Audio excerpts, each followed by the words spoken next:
Welcome to Accommodate This. Now, be honest, do you pride yourself on being able to tell exactly how someone's feeling just by looking at their face or hearing their voice? Okay, what emotion am I feeling right now?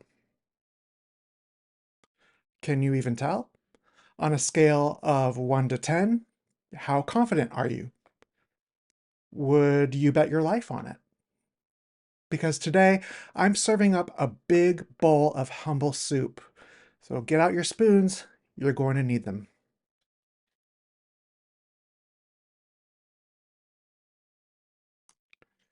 They say the eyes are the windows to the soul. And sure, that might be true for neurotypicals most of the time.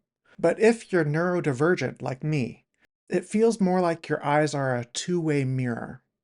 I think I'm being crystal clear, but everyone else just looks in and sees their own reflection. They're just projecting themselves onto me. And up to 85% of autistic people experience alexithymia, a massive difficulty recognizing or interpreting emotions in ourselves and in others. On top of that, many neurodivergent people express their emotions in non-conforming ways. This is where communication completely breaks down. Neither party can be sure they're reading the other person correctly. And in my experience, the only solution is to just ask how someone feels instead of guessing. But neurotypicals often don't even consider this because they're part of the majority. They all speak the same emotional language, so why would they question their own reading? This entire idea of reading nonverbal cues is what led Sir Simon Baron-Cohen's reading the mind in the eyes test. The idea is simple. Look at a cropped photo of someone's eyes and choose the emotion that best matches from a short list. It's supposedly an easy way to measure empathy. Now, I took this test recently for this video, and I'll leave a link to it in the description below. For most people, it's a breeze. But for me, as someone with alexithymia, most of the images looked either emotionless or too vague for me to tell anything at all.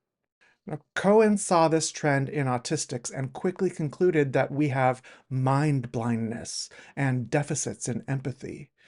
This makes it difficult for us to interpret others' emotional states. But here's the kicker. He never ran the test the other way. The images were all from neurotypical eyes based on neurotypical emotional standards. What if the test used images of autistic eyes? Would neurotypicals score as well then? Now, most of my life, people have either misread me or struggled to read me at all.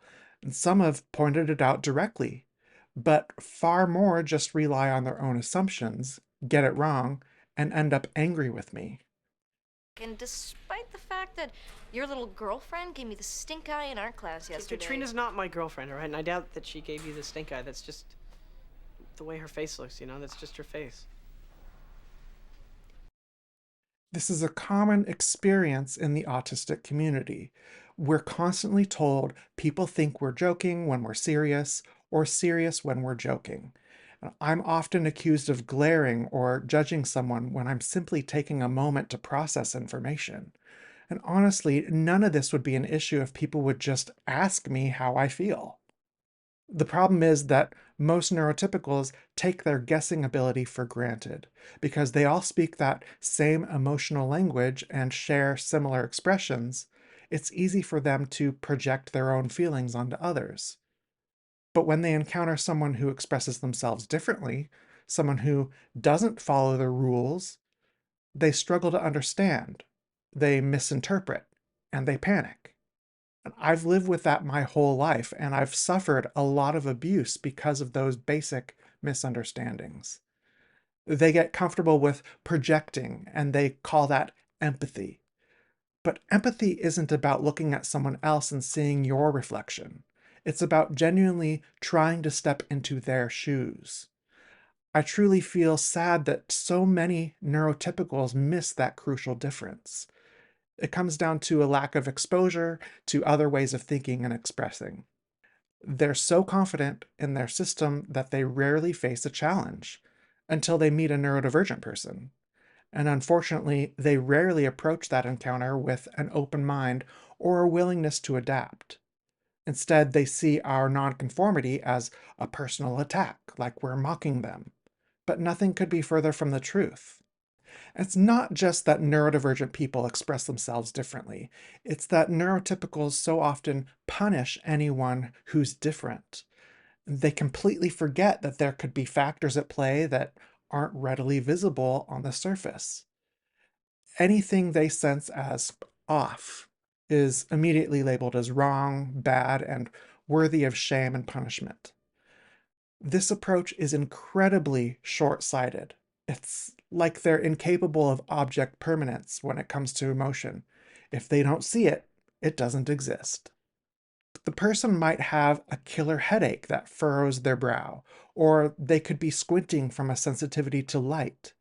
Maybe they're deep in thought, working through a problem, or dealing with multiple conflicting emotions at once. Or my personal favorite, they just have a rock in their shoe. Punishing someone for a rock in their shoe is completely unjustified, and yet it happens every single day. I recently came back from a trip to Greece, and I snapped this picture of a road sign. The words in yellow are Greek, and the words in white are English. But notice something interesting. The white letters are literally just converting the Greek sounds into English letters. It's transliteration, not translation.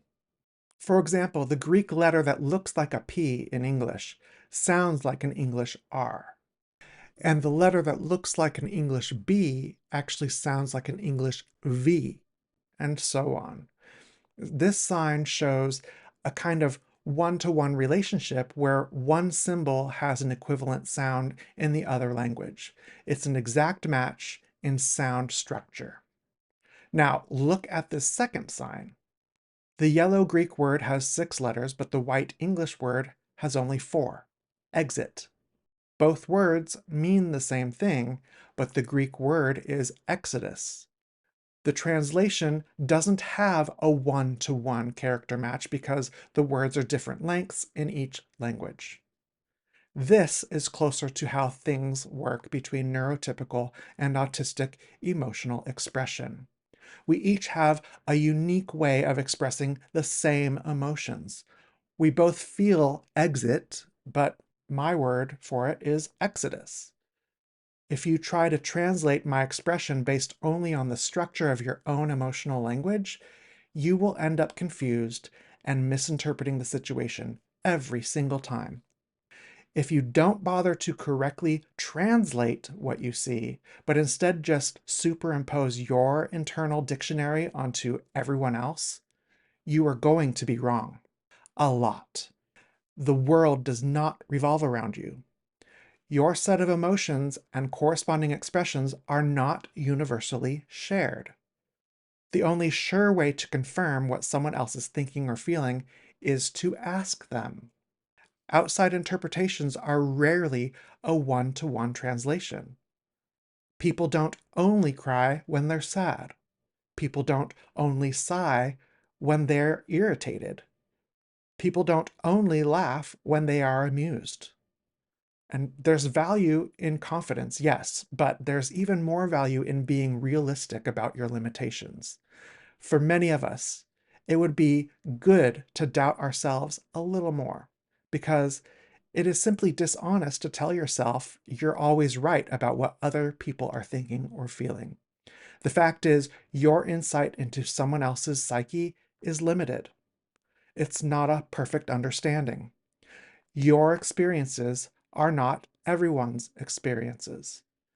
And when you try to push someone into a box that fits only your limited understanding, you are not only fooling yourself, you are demonstrating a severe lack of empathy. Acknowledge your limits, show more compassion, do better. Thank you for watching. If you enjoyed this video, please comment, like, and subscribe to see more content like this. or click on the video here to continue watching.